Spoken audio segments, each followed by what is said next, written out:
Hello friends, ಎಲ್ರಿಗೂ ನಮಸ್ತೆ. ಸ್ವರ್ಣ ಕಿಚನ್ಗೆ ನಿಮ್ಮೆಲ್ಲರಿಗೂ ಸ್ವಾಗತ. ಇವತ್ತು ನಾವು ನಮ್ಮ ಕಿಚನಲ್ಲಿ ರೆಸ್ಟೋರೆಂಟ್ ಸ್ಟೈಲಲ್ಲಿ ಮಶ್ರೂಮ್ ಬಟರ್ ಮಸಾಲ ಮಾಡ್ತಾಯಿದ್ದೀವಿ. ತುಂಬ ಈಸಿಯಾಗಿ ಮಾಡ್ಕೋಬೋದು, ತುಂಬಾ ಚೆನ್ನಾಗಿರುತ್ತೆ. ಪೂರಿ ಚಪಾತಿಗೆ ಮಾತ್ರ ಸೂಪರ್ ಕಾಂಬಿನೇಷನು. ಬನ್ನಿ ಈಗ ಯಾವ ರೀತಿ ಮಾಡೋದು ನೋಡ್ಕೊಳ್ಳೋಣ. ನಾನಿಲ್ಲಿ ಒಂದು 2 ಹಣ್ಣು ಟೊಮೆಟೊ ತೊಗೊಂಡು ಇದನ್ನು ಪೇಸ್ಟ್ ಮಾಡಿ ಇಟ್ಕೊಳ್ತಾ ಇದ್ದೀನಿ. ಈಗ ಒಂದು ಬಾಣಲಿಗೆ ಒಂದು 3 ಟೇಬಲ್ ಸ್ಪೂನ್ ಆಗೋಷ್ಟು ಎಣ್ಣೆ ಹಾಕ್ಕೊಳ್ಳೋಣ. ಎಣ್ಣೆ ಒಂದು ಸ್ವಲ್ಪ ಬಿಸಿ ಆಗಲಿ. ಸ್ವಲ್ಪ ಎಣ್ಣೆ ಒಂದು 2 ಟೇಬಲ್ ಸ್ಪೂನ್ ಜಾಸ್ತಿನೇ ಹಾಕ್ಕೊಳ್ಳಿ, ತೊಂದರೆ ಇಲ್ಲ. ನಾನಿಲ್ಲಿ ಒಂದು 2 ದೊಡ್ಡ ಸೈಜ್ನ ಈರುಳ್ಳಿನ ನಾನೀಗ ಹಾಕ್ಕೊಳ್ತಾ ಇದ್ದೀನಿ. ಈರುಳ್ಳಿ ಎಣ್ಣೆದಲ್ಲಿ ಚೆನ್ನಾಗಿ ಫ್ರೈ ಆಗಬೇಕಾಗುತ್ತೆ. ಗ್ಯಾಸ್ ಸ್ಟವ್ನ ಬಂದು ಮೀಡಿಯಂ ಫ್ಲೇಮಲ್ಲಿ ಇಟ್ಕೊಳ್ಳಿ.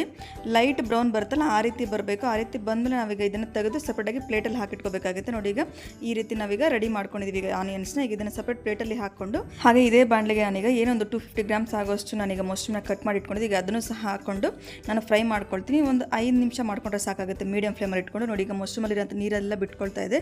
ಸ್ವಲ್ಪ ನೀರೆಲ್ಲನೂ ಚೆನ್ನಾಗಿ ಡ್ರೈ ಆಗಲಿ. ನೋಡಿ, ನೀರೆಲ್ಲ ಯಾವ ರೀತಿ ಬಿಟ್ಕೊಂಡಿದೆ. ಇದೆಲ್ಲ ಡ್ರೈ ಆದ ನಂತರ ಮತ್ತೆ ನಾವೀಗ ಇದನ್ನು ಸಪ್ರೇಟ್ ಮತ್ತೆ ಇನ್ನೊಂದು ಪ್ಲೇಟ್ಗೆ ಹಾಕೋಬೇಕಾಗುತ್ತೆ. ಈಗ ನೋಡಿ, ಚೆನ್ನಾಗಿ ಫ್ರೈ ಆಗಿದೆ. ಎಣ್ಣೆದಲ್ಲಿ ಫ್ರೈ ಆದರೆ ಟೇಸ್ಟ್ ತುಂಬ ಚೆನ್ನಾಗಿರುತ್ತೆ. ಹಾಗಾಗಿ ಇದನ್ನೆಲ್ಲ ಮತ್ತೆ ಇನ್ನೊಂದು ಪ್ಲೇಟ್ಗೆ ಹಾಕಿಟ್ಕೊಳ್ಳೋಣ.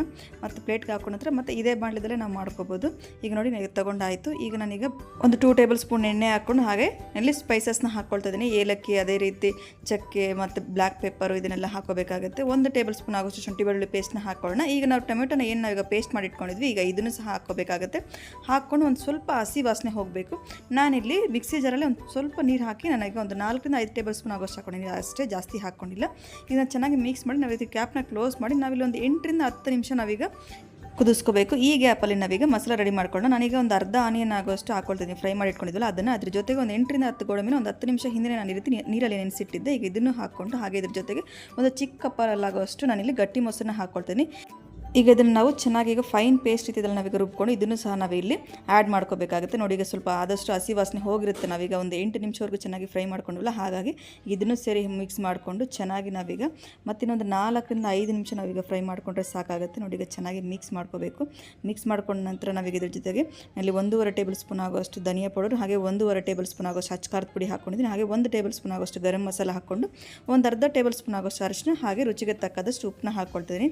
ಇದನ್ನೆಲ್ಲ ಹಾಕ್ಕೊಂಡು ನಂತರ ಮತ್ತೆ ಒಂದು 4 ರಿಂದ 5 ನಿಮಿಷ ನಾವು ಈ ರೀತಿ ಚೆನ್ನಾಗಿ ಲೋ ಫ್ಲೇಮಲ್ಲಿಟ್ಟು ಫ್ರೈ ಮಾಡಿಕೊಂಡ್ರೆ ಸಾಕಾಗುತ್ತೆ. ಹಸಿ ವಾಸನೆ ಹೋಗಿ ನಮಗೆ ಎಣ್ಣೆ ಎಲ್ಲ ಮೇಲೆಗಡೆ ತೇಲ್ಬೇಕು. ನೋಡಿ, ಈಗ ಆಲ್ಮೋಸ್ಟ್ ಈಗ ಹಸಿ ವಾಸನೆ ಎಲ್ಲ ಹೋಗಿದೆ. ಈಗ ಇದಕ್ಕೆ ನಾವು ಮಶ್ರೂಮ್ನ ಸಹ ನಾವೀಗ ಆ್ಯಡ್ ಮಾಡ್ಕೊಳ್ಳೋಣ. ಇದ್ರ ಜೊತೆಗೆ ಇನ್ನೊಂದು ಸ್ವಲ್ಪ ಅರ್ಧ ಆನಿಯನ್ ಇತ್ತಲ್ವ, ಈಗ ಇದನ್ನು ಹಾಕ್ಕೊಂಡು ಚೆನ್ನಾಗಿ ಮಿಕ್ಸ್ ಮಾಡಿಕೊಂಡು ಉಪ್ಪು ಖಾರ ಕರೆಕ್ಟಾಗಿ ಇದೆಯಾ ಅಂತ ಚೆಕ್ ಮಾಡ್ಕೊಂಡು ನಾವು ಡೈರೆಕ್ಟ್ ಸರ್ವ್ ಮಾಡ್ಕೋಬೋದು. ತುಂಬ ಸಿಂಪಲಾಗಿ ಮಾಡ್ಕೋಬೋದು. ರೆಸ್ಟೋರೆಂಟ್ಸಲ್ಲಿ ತಿಂದಾಗ ಯಾವ ಟೇಸ್ಟ್ ಬರುತ್ತೆ ಅದೇ ಟೇಸ್ಟ್ ನಮಗೆ ಮನೆಯಲ್ಲೂ ಸಹ ಬರುತ್ತೆ. ನಾನಿಲ್ಲಿ ಒಂದು 50 ml ಆಗೋಷ್ಟು ನೀರನ್ನ ಹಾಕ್ಕೊಂಡಿದ್ದೀನಿ. ಅಷ್ಟೇ, ಜಾಸ್ತಿ ಹಾಕ್ಕೊಂಡಿಲ್ಲ. ಸ್ವಲ್ಪ ಅದು ಗ್ರೇವಿ ತಿಕ್ಕಾಗಿರ್ಬೇಕು. ಹಾಗಾಗಿ ಇದನ್ನೊಂದು 2 ರಿಂದ 3 ನಿಮಿಷ ರೀತಿ ಕ್ಯಾಪ್ನ ಕ್ಲೋಸ್ ಮಾಡಿ ನಾವು ಫ್ರೈ ಮಾಡ್ಕೊಂಡ್ರೆ ಸಾಕಾಗುತ್ತೆ. ಈಗ ಇದಕ್ಕೆ 1 ಟೇಬಲ್ ಸ್ಪೂನ್ ಆಗೋಷ್ಟು ಬೆಣ್ಣೆ ಹಾಕ್ಕೊಳ್ತಾ ಇದ್ದೀನಿ. ಬೇಕಾದ್ರೆ ಇನ್ನೂ 1 ಟೇಬಲ್ ಸ್ಪೂನ್ ಎಕ್ಸ್ಟ್ರಾ ಹಾಕ್ಕೋಬೋದು. ಕಸೂರಿ ಮೆಥಿನ ಈ ರೀತಿ ಕ್ರಶ್ ಮಾಡಿ ಹಾಕ್ಕೊಳ್ತೇನೆ. ಹಾಕ್ಕೊಂಡು ಚೆನ್ನಾಗಿ ಮಿಕ್ಸ್ ಮಾಡಿ ಡೈರೆಕ್ಟ್ ಸರ್ವ್ ಮಾಡ್ಕೊಳ್ಳಿ. ಪೂರಿ, ಚಪಾತಿ, ರೈಸ್ಗೂ ಸಹ ಸೂಪರಾಗಿರುತ್ತೆ. ಬಿಸಿ ಬಿಸಿ ಅನ್ನ ಮಾಡ್ಕೊಂಡು ತಿಂದರೆ ಅದಕ್ಕೂ ಕಾಂಬಿನೇಷನ್ ತುಂಬ ಚೆನ್ನಾಗಿರುತ್ತೆ. ನಾನಿಲ್ಲಿ ಪರೋಟ ಮಾಡಿಕೊಂಡೆ. ನೀವು ಯಾವುದಾದ್ರೂ ಮಾಡ್ಕೊಳ್ಳಿ, ಚಪಾತಿ, ಪೂರಿ, ಪರೋಟ ಎಲ್ಲದಕ್ಕೂ ಸೂಪರಾಗಿರುತ್ತೆ. ಕಾಂಬಿನೇಷನು ತುಂಬ ಸಿಂಪಲಾಗಿ ಮಾಡ್ಕೋಬೋದು, ತುಂಬಾ ಚೆನ್ನಾಗಿರುತ್ತೆ. ಇದರ ಟೇಸ್ಟ್ ಬಂದು ನಾನು ಹೇಳೋದಕ್ಕಿಂತ ನೀವು ಒಂದ್ಸರಿ ಮಾಡಿ ತಿಂದಾಗಲೇ ಗೊತ್ತಾಗುತ್ತೆ ಯಾವ ರೀತಿ ಬರುತ್ತೆ ಈ ಮಶ್ರೂಮ್ ಬಟರ್ ಮಸಾಲ ಅಂತೇಳಿ. ನಿಮ್ಗೆ ಈ ವಿಡಿಯೋ ಇಷ್ಟ ಆಗಿದರೆ ಲೈಕ್ ಮಾಡಿ, ಶೇರ್ ಮಾಡಿ, ಹಾಗೆ ನೀವು ಸಹ ಒಂದ್ಸರಿ ಟ್ರೈ ಮಾಡಿ ಕಮೆಂಟ್ಸಲ್ಲಿ ತಿಳಿಸಿ ನಿಮ್ಮದಲ್ಲಿ ಯಾವ ರೀತಿ ಬಂತು ಅಂತೇಳಿ.